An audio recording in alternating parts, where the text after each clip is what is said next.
Bonjour à tous et bienvenue à ce flash de l'information. Le président de la République de Côte d'Ivoire, Alassane Ouattara, est arrivé dans la soirée du jeudi 7 décembre 2017 à Sharm el-Sheikh en Égypte pour prendre part au Forum Africa 2017. Pour le président Alassane Ouattara, ce forum contribuera au renforcement de la coopération sud-sud et au développement des relations économiques et politiques entre l'Égypte et les autres pays du continent africain. En économie, la Commission des affaires économiques et financières de l'Assemblée nationale a adopté le jeudi 7 décembre 2017 le projet de loi de règlement pour l'année 2016. Dans son exposé des motifs, le secrétaire d'État auprès du Premier ministre chargé du budget et du portefeuille de l'État, Moussa Sanogo, a indiqué que conformément à l'article 49 de la loi organique numéro 2014-336 du 5 juin 2014, la loi de règlement constitue l'ultime étape du processus budgétaire qui permet à l'Assemblée nationale d'apprécier l'action gouvernementale à travers les réalisations. À présent, en société, au terme de la première édition de l'Africa Investment Forum et Award qui s'est tenue le 23 novembre 2017 à Paris, la Côte d'Ivoire a remporté le trophée d'or de la meilleure stratégie d'État 2017 en Afrique avec le Maroc. Ce trophée a été remis à Madame la ministre du Plan et du Développement, Nialé Kaba, par le directeur général par intérim du plan, M. Marcelin Cissé, au cours d'une cérémonie officielle qui s'est déroulée dans l'après-midi du jeudi 7 décembre au cabinet du dit ministère. Toujours en société, à l'approche des fins d'année, le marché ivoirien est souvent en manque de produits vivriers. Cette situation entraîne une hausse du coût de ces produits dont la consommation est incontournable dans le quotidien des populations ivoiriennes.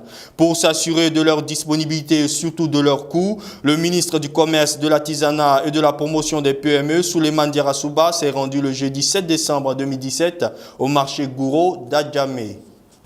En République centrafricaine, 2 mois après que les groupes armés des Antilles Balaka et l'ex-Séléka enterraient la hache de guerre à Ipi, la fragile équilibre a hélas volé en éclats ce dimanche. La raison, une altercation entre anti-Balaka et combattants FPRC et UPC de l'ex-Séléka qui a embrasé la ville pendant plusieurs heures, causant la mort d'une douzaine de personnes. De sources onusiennes, les combats ont redoublé d'intensité depuis ce jeudi 7 décembre.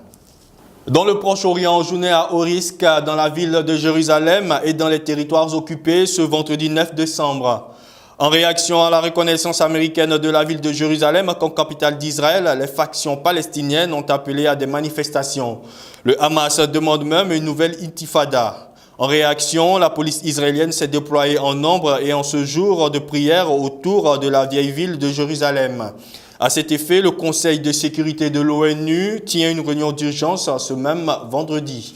Refermons ce flash avec une note de sport. Le footballeur portugais Cristiano Ronaldo, âgé de 32 ans, a été sacré Ballon d'Or pour la 5e fois de sa carrière ce jeudi 7 décembre 2017, égalisant dès lors le record de l'Argentin Lionel Messi.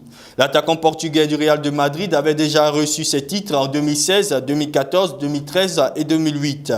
Le joueur surnommé CR7 s'est dit très heureux de recevoir le Ballon d'Or 2017 remis au premier étage de la Tour Eiffel à Paris, la capitale française.